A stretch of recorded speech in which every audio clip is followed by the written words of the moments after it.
All right, ladies. So up next, we are honored to hear from a woman who knows what it means to define your own path. Martie is the Chief Executive Officer of Mueller Water Products, and she's built nearly 4 decades of leadership experience. Today, she'll share the defining moments and choices that shaped both her career and her life. Her story is about the power of purpose, the courage to make bold decisions, and how true success is about more than titles. It's about living and leading with confidence. Please join me in welcoming Martie to the stage.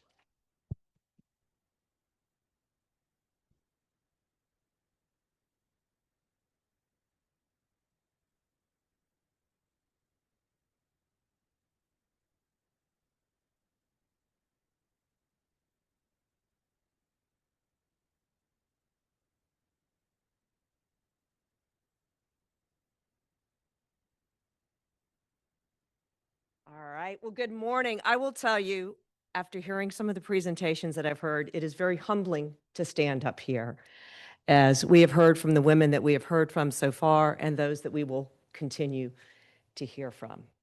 I will tell you, you really feel the presence, I would say, of all the extraordinary, empowered women that are here today. Thank you, Whitney, for that introduction. As you know, I'm Martie Edmunds Zakas. I have the privilege of being the Chief Executive Officer of Mueller Water Products. And as I said, I love the conference and I love being such a dynamic group of not only leaders, but trailblazers. Before I share some of my thoughts today, I've got to express my gratitude to the incredible women at Mueller Water Products, where I work, that are with us today. I'm the one that's speaking on the stage, but every one of my colleagues has contributed to what I'll be sharing, because I wanted to make sure that my remarks were meaningful and impactful. So what I did is I reached out to them and I asked them to give me some questions that were of interest to them, because I thought if their questions were of interest to them, then hopefully they're of interest to you as well. So I'd like to take this woman. Would all the women at Mueller please stand? And want to recognize you with a round of applause.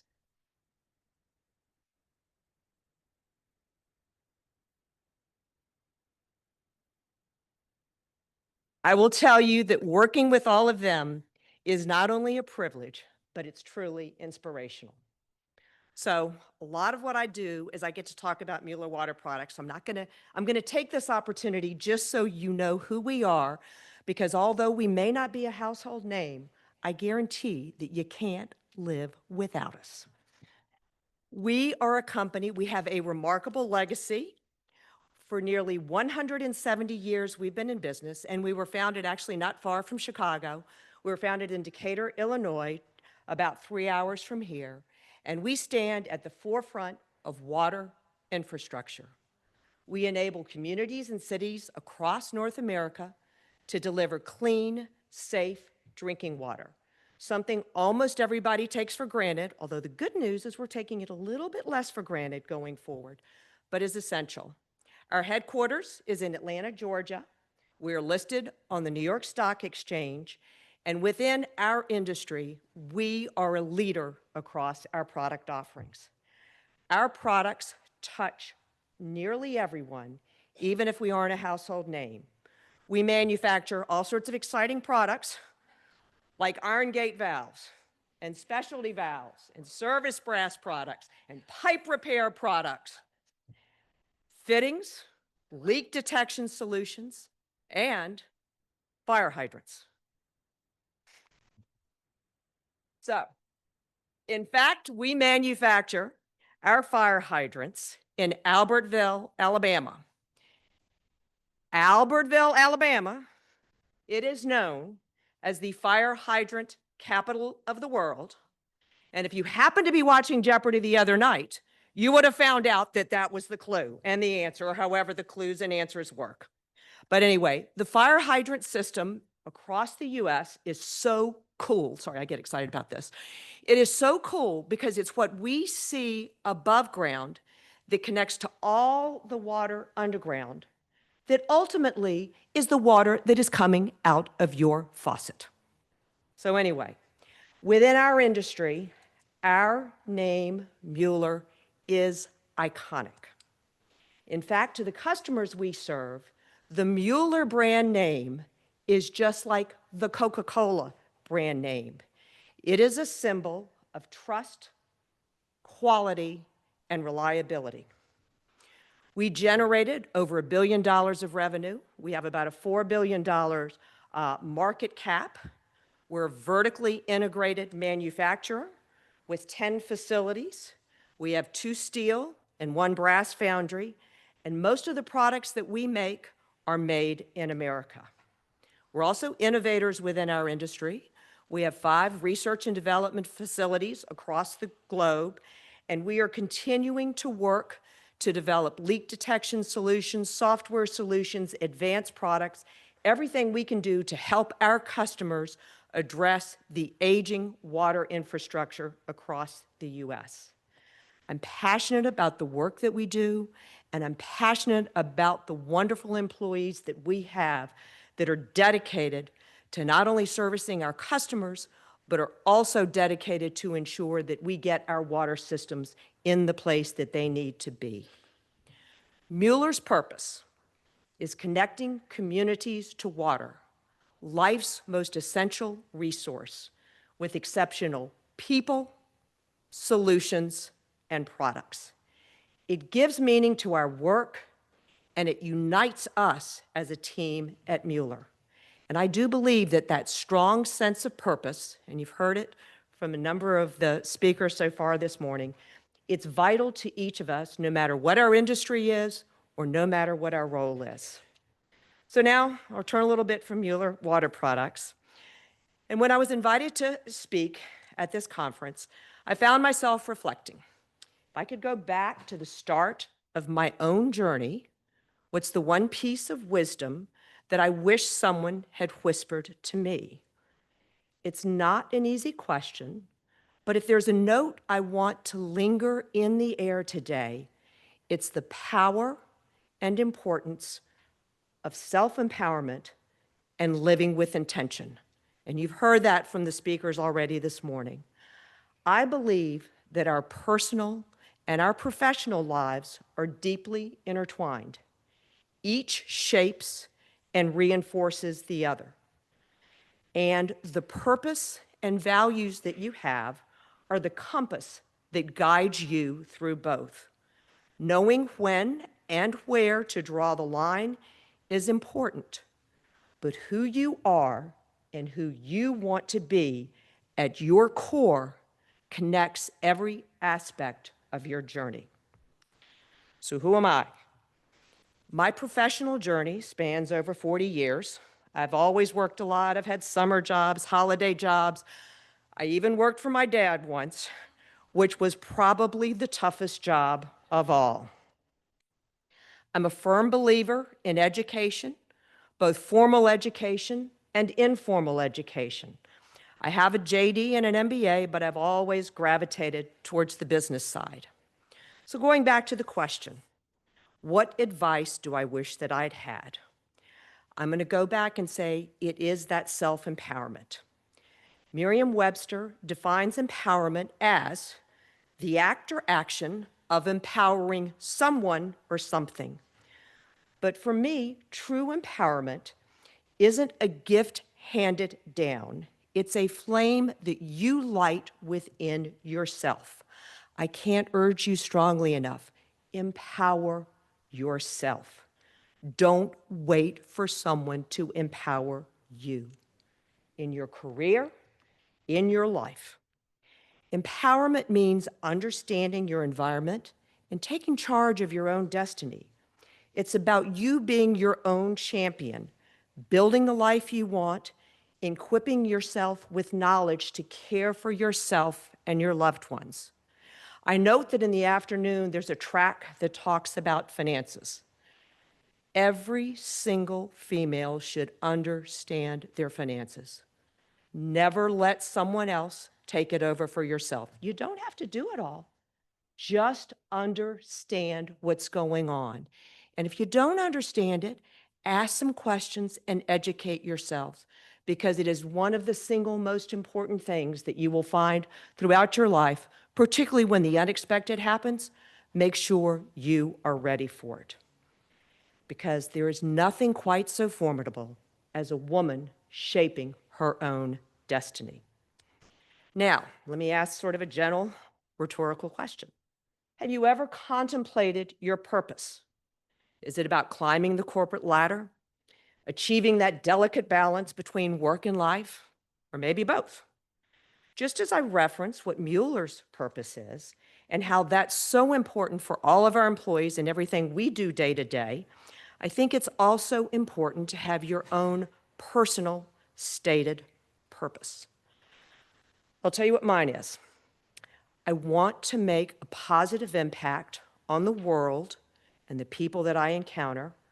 I want to embrace challenges and learning, and I want to have fun along the way. And after nearly 40 years in business, I will tell you my purpose remains unchanged. I think the journey has required a lot of adaptation over time and adjustments, but the heart of it remains the same. So you might wonder, okay, how do you start defining your purpose? Well, for me, it was a lot thinking through the core values, or what are those non-negotiables along the way. At Mueller, we have our core values as well. They're safety, respect, trust, integrity, and inclusion. And they're not just words, they're the guiding principles that we have.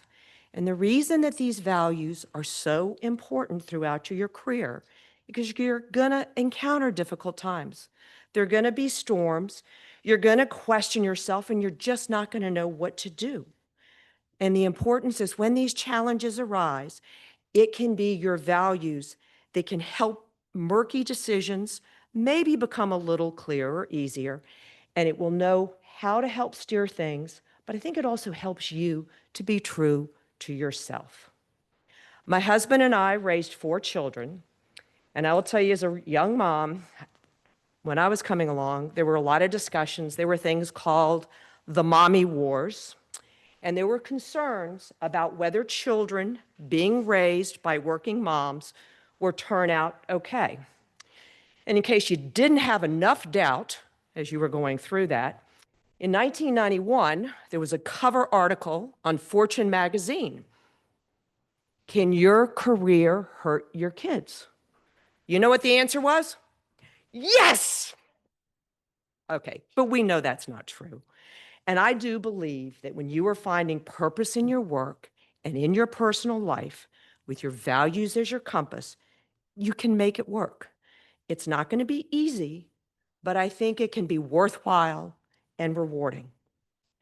I'll also tell you that I don't necessarily think it's work-life balance. I view it just, it's all part of living. When my kids saw me engaged and fulfilled, it set a positive example for our family. In fact, a Harvard study showed that daughters of working moms tend to earn more and take on more leadership roles. And now let's turn to the sons. The sons also tend to take on more of the household responsibilities, and they tend to look for women that are probably also working as well. So a lot of the debate that I heard early in my career about working moms and the negative impact on their kids, it's no longer front page news like the Fortune article. And it's wonderful to see the progress that we've made. So throughout my 4 decades, there have been a lot of defining moments. But if I go back to one place where it began, as I said, education was always central for me. I graduated from a women's college, and then I went straight to business school. I will tell you, I felt pretty out of place. I felt pretty intimidated. Even though I had worked with summer jobs and various other things, all of my classmates had had full-time work experience. I soon realized that my work ethic and the quantitative skills were the strengths that I brought. But among some of those important lessons that I learned through business school is that most of the people sitting beside me were also paddling in the same boat. They were also working to build their confidence. So part of it was realizing that what I perceived as a lot of the differences were really not so vast as they seemed, particularly as I got to know the people. After graduate school, I moved to New York City, started work. I was a very eager investment banker at Morgan Stanley. And I'll tell you, in the 80s, women in finance were fairly rare. There were no female managing directors.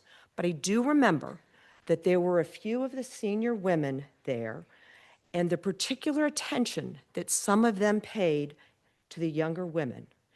And by seeing them, I saw that it may not be easy to succeed in this business, but it was possible. So now I'm going to raise the question, and I love the answers and all that we heard earlier today, because the question does come up about imposter syndrome, the inability to believe that the success that you have is deserved or legitimately earned. I think a lot of it really goes back for me to the self-confidence. It's also interesting that it can impact anyone. Okay, so I was reading an article about Channing Tatum. And interestingly enough, he was one that was feeling ongoing imposter syndrome with respect to his acting skill. Anyway, just to the story, the most recent movie that's coming out, he sort of feels like he finally has earned the success that he has, that deserves as an actor. So for me, when I doubt myself, or I'm not exhibiting the self-confidence that I should have, the approach that I take is I just tend to work harder. A lot of times I'll do a lot more research, and I talk to trusted confidants. I think you've heard a lot of that today as a community and however it works for you. These are the steps that I take to help boost my confidence, which I hope then helps my performance. I don't know that they're necessarily the right answers, but that's what I do. And even with that, though, I'm going to go back and say you also keep your purpose and your values top of mind, because that helps keep me grounded and it helps build that resilience at the times that you need it. So as my career progressed, I'll call sort of the next stage, we'll call it the messy middle. The question becomes, how do you know when to persist and when to pivot? For me, if my work no longer aligns with my purpose, or if it doesn't bring me fulfillment, then it was time to consider a change. If I wasn't enjoying what I was doing, then I know it's affecting me as a wife and a mom and a friend and employee, and that's not a good thing. I do think you want to think through it carefully, but it can be time to make a change. I was in one past job, and I held a position where I felt that I was absolutely adding no value to the company. And I think a lot of it was because the purpose of that company was undefined and therefore just not clear. So I knew that I needed to switch positions, and I did so in this situation. Change was necessary for growth, even if it meant showing up for an interview right after having had a baby. Now, why was that challenging? Because when I say right after having a baby, I mean right after having a baby, and what that means is your clothes don't fit, and particularly your professional clothes. So I found a really large safety pin and was able to appropriately dress for that interview, and luckily moved on to the next position, which was a great one. So for those of us with children, I think it's also talking about what you need to do differently as your children get older. Some of us can attest to the fact that when you're little, you somewhat control them. But as they get older, you have to work around their schedules. So for us, as our kids got older, what we ended up doing is we prioritized family dinners. Now, to be very clear, most of those family dinners were at Moe's, which is a Mexican burrito chain, usually after a sports practice. But they began to know that it was our designated family time. Those dinners helped them understand my work and why it mattered to me, and it was our opportunity to hear what was on their minds. That's where I say that integrating the professional and personal lives, I think, made me definitely a better leader and hopefully a better parent. I'll give you sort of one fun example of this. I worked at Russell Athletic for a while, and it was at a time when my daughter was playing on the high school varsity basketball team. It was really cool. I was able to help her team order a very new, trendy, halterback basketball uniform. All of the women's colleges teams, or many, or few, I should say, of the women's colleges team had just started adopting it. And it was a very fashionable at the time. And it was really exciting to be able to help her high school team have access to being able to order it. And then what was cool is it helps build that connection to understand why it's important and understand what I did. During the middle part of my professional career, I think you also want to continue to look for the ways to set up for your future. And I think there are a number of ways that you can do that, but here's some that I'll pass along as a recommendation. Be that go-to person. Be the person that's known for taking on a difficult assignment, but you can't just take on a difficult assignment, you've got to get it done. You want to be that person that will take on those challenging assignments that others may not, but if you know it's important to your company's success, then it should be important to you. Because when you prove your reliability, commitment, and criticality to your company, then you can earn the flexibility and trust you need when life demands it. Like when shuffling your kids to and from sporting events, or taking care of your personal health, or taking care of a loved one's health. For me, I always wanted to be the type of employee where if I looked in the mirror, I would want to hire myself. Again, it's not about living separate lives professionally and personally, but how do we work to let each one enrich the other? And I think the confidence that you gain from facing challenges head on and getting the job done stays with you. Again, be the kind of person that you would want to hire. So here's another question I'm asked as CEO. How did I go from surviving in a male-dominated industry to thriving and leading? How do you stay committed to your path of success when faced with individuals who challenge your vision or your leadership? And for me, the answer just goes back to purpose. I thrive on challenges. I want to make a difference. I want to make a difference for women in leadership positions and for future generations. So for me, under those circumstances, again, I go back to what I shared before. I probably tend to work harder. I do a lot of research. I talk with others. I get support from trusted confidants, and I'm lucky because most of those cases, I've got a fantastic husband who gives great advice. And I also find that daily conversations with my mom, that's my personal stress relief. When I took on the role of CEO at Mueller Water Products, I saw it as an opportunity to lead with purpose. I also understood that it was a time for me to be intentionally influential and supportive of others. It's a privilege, but it is also a huge responsibility to be CEO. And one of the first areas that we began to work on was the culture. We wanted to encourage more communication and more collaboration. But along with those objectives, we also need to challenge ourselves for excellence and achievement and to be accountable for our work. Not only do I find this fulfilling, but I'll say this is where the educational piece comes into play. During my time in college, I learned the importance of critical thinking and adaptability. If my 20-year-old self could see me now using those same critical thinking skills, I think I'd be pretty proud. I'm also guessing that my professors would as well. I think the opportunities that we have and the challenges that we face require a lot of teamwork, a lot of adaptability, and a lot of critical thinking. And if you don't believe this, just think about how we are all going to have to learn to work in an environment where artificial intelligence is taking on the prevalence that it is today. You heard me mention this education and lifelong learning. I take a lesson here from Thomas Jefferson. He founded the University of Virginia, which is one of my alma maters. He was also an advocate of lifelong learning. I love this because he never referred to the students there as freshmen, sophomores, juniors, and seniors. He always called them first years, second years, third years, and fourth years. And there was a very important reason behind this. The reasoning is because one never stops learning. You're not done when you're a senior.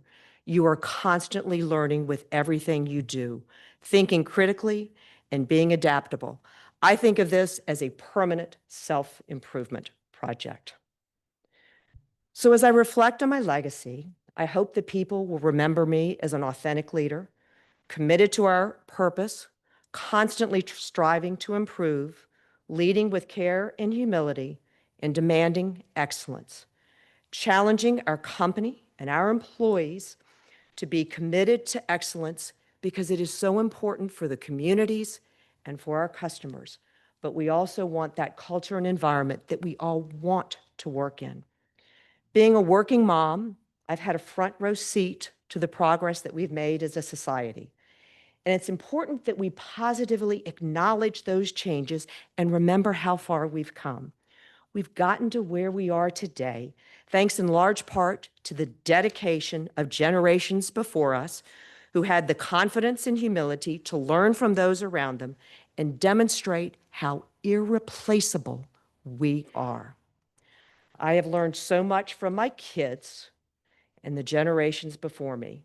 My kids help me understand how the youth of today is thinking. It is different, and we need to understand that to continue to be effective. For example, as questions of work-life balance come up, you hear that as the younger generation thinks of that term, they probably want to put some healthier boundaries on it than maybe some of us did before.